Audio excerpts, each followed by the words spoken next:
Hi, you are watching SightsIn and this is Romesh Srivastava. Please do subscribe the channel for the HR news, fire updates, and conversation with the top-notch CHROs, thought leaders, business heads. Today we are going to dive deep change management. Generally, we call it that nothing is permanent, only change is constant. But navigating the change and embracing the change both are very difficult. It needs some leadership skills.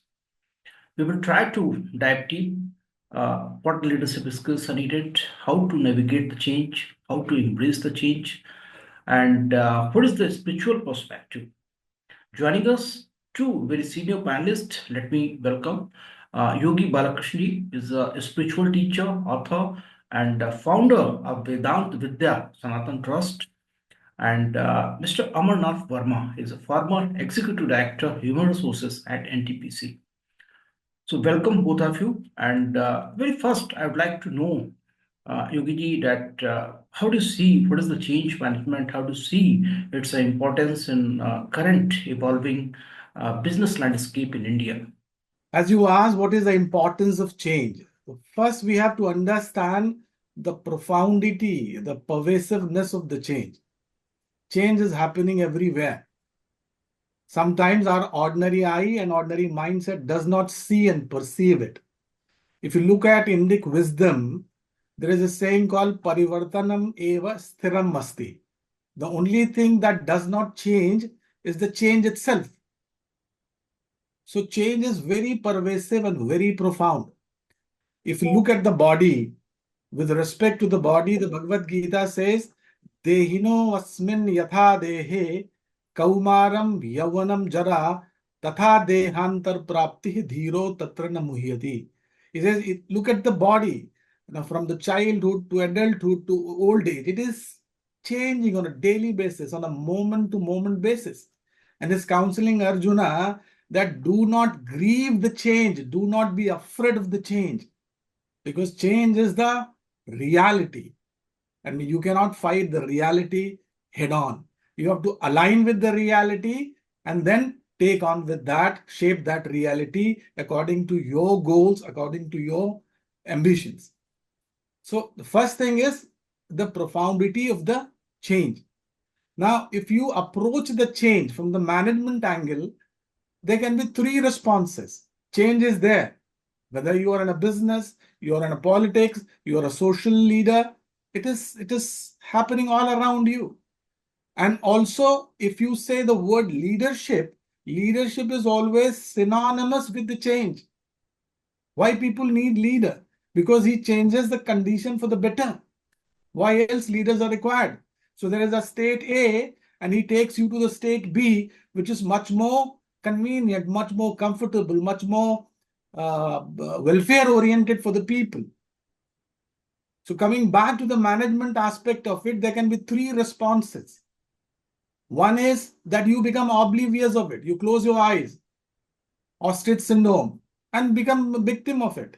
You may be a big industry, something like Nokia, or maybe Fuji photo films, and then you become oblivious because you're not changing. So one has to be very alert.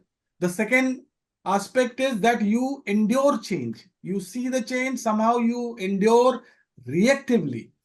So you can sustain only so long. The best response for any leader is to actually lead the change. Not only you see the change, you envision the change in a better way, and therefore you direct the change and you shape the change. So the best response out of these three is a leader should lead the change, not just manage it. Very true. And Mr. Verma, how do you see how we can navigate the change and how do you see the importance in current business world? Mr. Yogi Balkrishna has given a very profound concept of the change management and the way leader should lead the change. In my sense, the change is now so profound that the pace of change is happening at a much faster pace that it was happening earlier. So, for any business or for any organization to sustain, adapting the change is the foremost requirement. And what are the drivers of change? We have to understand that what are the drivers of change. when we see world over, the automation and AI is taking shape of the world in such a large manner that every business, every organization is bound to change. So the first driver of change is the uh, technological advancement, the emergence of AI in a very big way. If you go through the recent newspapers for the last 1 year, every day you find an article on how the artificial intelligence is shaping the world. So adopting to the technological advances is one thing that all organizations are required to be mindful of, and the others are the other changes like climatic change, like the things which are not uh, anticipated. The leaders are required to sense the change and take proactive measures so that they are prepared to face the challenges and do not become victim of it. So for any business to sustain, the leadership, the organizational leadership has to be very mindful of what are the changes taking place in the surroundings, how it can be adapted for the organization, and how do we motivate and prepare our team to take the challenges and make the organization ready for future challenges. So, if you look at the change, so generally, many challenges leadership they face when they're looking for any transformation kind of this. There's a lot of resistance from the employee side as well. Sometimes some poor communication that may be the reason. That's why they face the challenges. Sometimes the changes are not fit with the organizational culture. That is also a challenge. In such a scenario, Yukiji, how do you see that ontological leadership perspective can help in change management? One of the key uh, quality a leader who wants to bring about the change should have, and that quality is called openness. Openness is very profound quality of a leader, because one is open to learn, one is open to adopt, one is open to have a flexible strategy, because these days the change is so fast that you cannot have a copy book fixed strategy. The ground is moving from moment to moment. So one aspect that leaders should have is openness.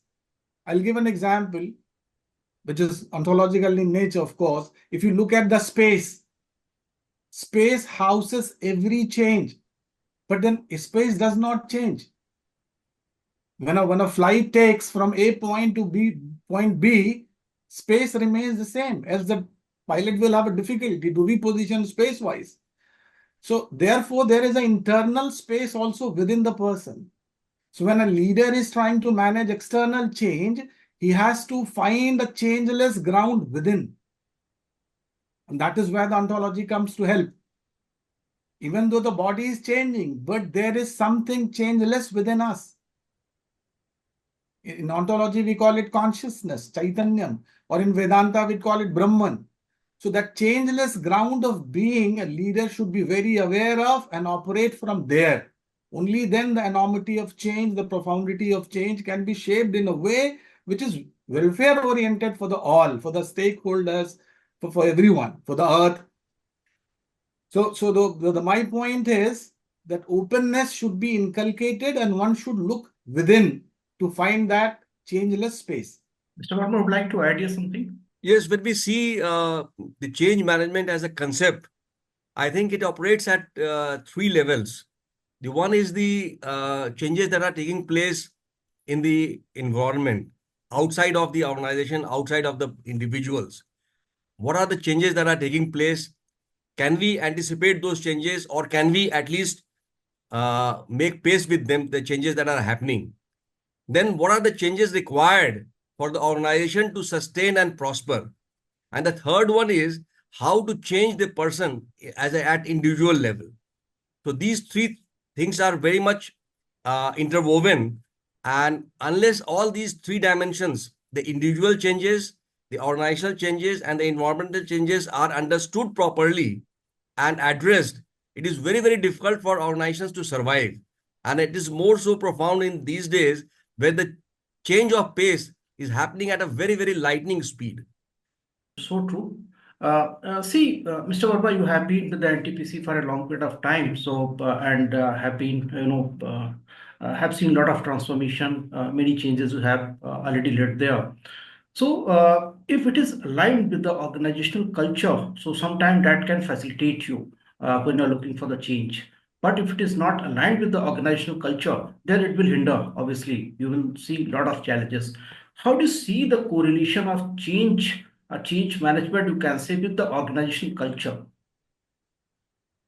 A very pertinent question, Srivastava ji, and Yogi ji has already touched very briefly and very clearly on the subject that organizational culture and change management are very, very intricately related to each other. When we talk about organizational culture, we talk about how does the organization react to any situation, whether the organization is agile, whether the organization is conscious of the changes that are bound to take place. How do we motivate people? The culture of openness and trust, as he has mentioned in his opening remark, the openness and trust and the enabling environment where you encourage people to innovate and learn. When we create such situations, the organization is bound to become a learning organization. And when the organization becomes learning, it is very easy for the organization to be agile and make changes to suit to its further progress, for its success. And if the organizational culture is made to continuously evolve through the process of change management, I think the organizations then becomes a living organization and a great organization, and to brings about value for all the stakeholders, not only for the employees, the stakeholders, but also to the community and society at large.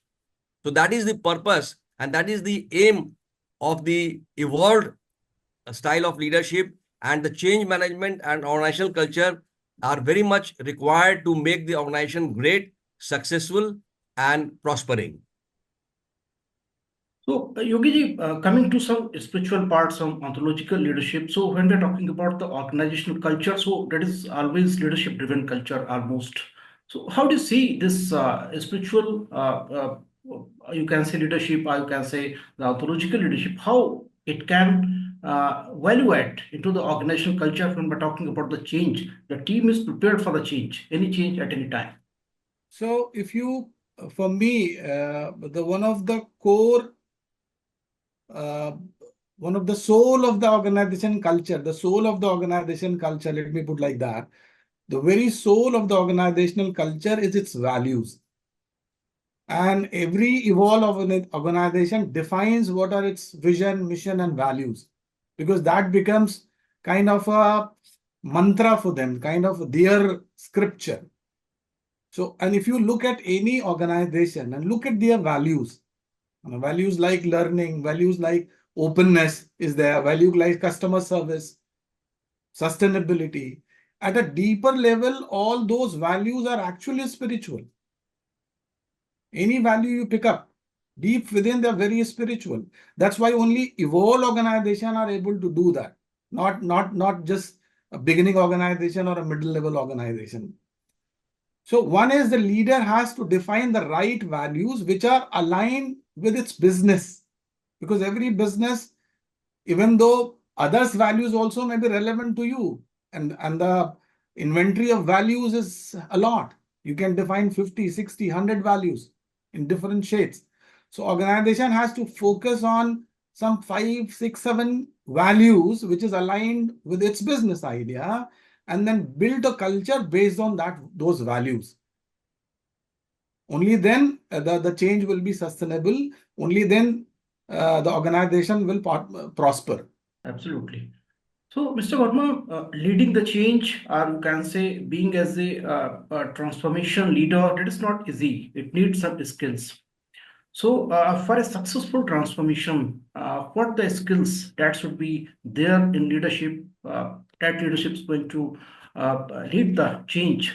So, according to you, what are the important skills in leadership that should be there? The important thing is that we must understand what the change actually is. What will it bring value to the organization, and how we can convince, how we can communicate. So, three-dimensional approach, understanding the change itself, what are the implications and ramifications of the change in the organization, and how do we communicate the change to the stakeholders, internal stakeholders, external stakeholders, so that they understand why our organization is trying to make the changes. So communication is very important. Understanding the change is very important, and understanding the implications of change is very, very important. And not only that, sensing the changes that are going to take place in view of the various factors emerging in the surroundings, in the environment. Like I mentioned about the emergence of technological advancements, emergence of artificial intelligence, emergence of concepts like climatic changes, emergence of the response of the customers or the requirement of the customers. All things are required to be understood properly for the organization so that they focus their business ideas or organizational objectives according to these things. And once the concept of change management is understood by the top management, how to communicate these changes to the down below who are going to implement it in a very, very meaningful manner is the most important thing. And for that, it is important to make the stakeholders understand the concept of change. And when we try to make these things understandable to the internal stakeholders, they must be told for what purpose these changes are being brought to the organization, what value will it bring to the organization and the stakeholders, and what value will it add to them as individuals. If these things are understood properly, the change management becomes very, very easy to implement. Otherwise, on many occasions, in many cases, it has been seen that the change management, although taken up with the right earnest, does not succeed. So there is a natural tendency to resist from various quarters. Sometimes they are deliberate in the organizations. Sometimes there are unintentional resistance because of the mindset of status quo. People do not like to change. So the leadership or the pipeline which is created for implementing the change management must be uh, capable enough to make the importance and significance of change uh, understand by the down below workers to the complete satisfaction and understanding of those internal employees. And once this is understood in the right perspective, the implementation becomes very, very easy. I think you have highlighted three very important points. First is the communication that plays very important role. Second, it is also very important you elaborate what is the purpose of this change, why this change is needed in organization, and third, what is the significance, what is the value add for all the people those who are working in organization. So if the three Yes. things are clear, then Hmm. it is going to be the successful change, and there would be very less reluctance, and the acceptance would be more in organization.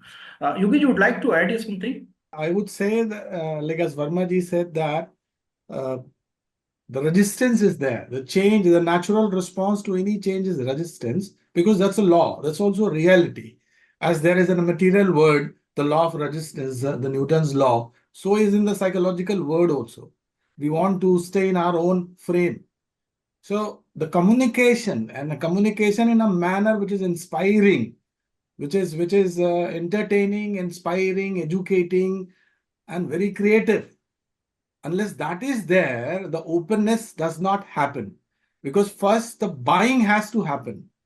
So maybe the leader has to create certain tiers. First the buying in the frontline leaders, and then the departmental leaders, and it percolates down. So the continuous communication and inspiring communication, creating openness within the person. And there comes the role of spirituality. Because to make the mindset soften, people has to be thrown into an area and they have to be inspired to look within. Because unless they change, there will be suffering. As the organization faces challenges, individual level, if you do not change, you will suffer. That is certain. You have to change to evolve consciousness wise, so that you are a very inclusive person, a very open person, a very kind person, a listening kind of a person, empathetic person. So these are very important things that leader has to keep in mind. Right, right, very true. And now, based on this discussion, generally we see, maybe the digital transformation or any kind of the transformation, generally we see most of the projects get failed. The reasons may be so many. The acceptance is not there, the failure in implementation, there may be so many reasons for this. So, how do you see, what would be your advice? How do you see that what should be the right strategy when looking for the change? What are the 4, 5, 6, or 7 steps which are very important for any organization, for any leader to implement, to look for when they're looking for any transformation, they're looking for any change? As we have already shared, that the concept of creating an openness and trust within the organization, and how can it happen, and how does it happen? You have to walk the talk. You cannot be doing something and preaching something else. So the person who are your in the immediate I mean proximity must value you as a true leader, authentic leader, and he must understand that what you are telling is the right thing, and people can approach you with the correct frame of mind. If the openness and trust is not there, the majority of problems in the organization will be there. But if we are somehow able to create a situation where the openness and trust is built in the system, many problems will vanish. And that should be the focus of organizations as we progress into the world of digitization and openness. We have to ensure that what we talk, we must do that only. And we should not create a situation where the grievances are created more, and we are not able to address the concerns of the people. So creating a situation where people are completely focused on their work so that their engagement level also grows up. So all these things lead to a situation where we are talking about great organizational culture and change management. They are so clearly uh, interdependent on each other that if we understand the concept in totality, we will understand that the change management and organizational culture will really be important going forward in times to come. These are the two important dimensions of management which will be compelling the organizations to ensure that the more and more transparency is brought in, more and more governance is brought in, the issues of environmental challenges, issues of societal disbalances are addressed, issues of uh, diversity, inclusion are addressed within the organization and outside of it, so that all these things lead to a better place where we are working, and when we are going to the workplace, we should be motivated to go there. So all these things should be taken care, and this will happen only if we the leadership is mindful of the importance of creating a very, very robust and sustainable work culture in the organization. Very nicely put, I would say. And you have highlighted 3, 4 major points. It is the openness that should be there, flexibility that is also very important.